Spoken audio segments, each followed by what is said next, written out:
इसके ऑफिस की बिल्डिंग है। ये देखें अबू, ये है तुम्हारी नेक बीवी।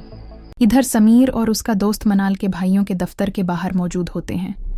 जैसे ही मनाल अपने कोलीग के साथ बाहर आती है, समीर का दोस्त खामोशी से उसकी वीडियो बनाकर फौरन समीर को भेज देता है। समीर ये वीडियो कंजा को दिखाता है और कहता है कि जिस लड़की के इश्क में तुम्हारा भाई दीवाना हो रहा है वो दरअसल किसी और के साथ मुलव्वस है।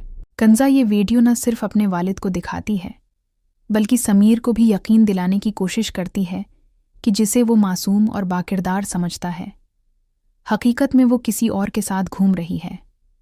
इसे न तुम्हारी नाराज़गी की कोई परवाह है और न ही वो इस घर में वापस आने का इरादा रखती है।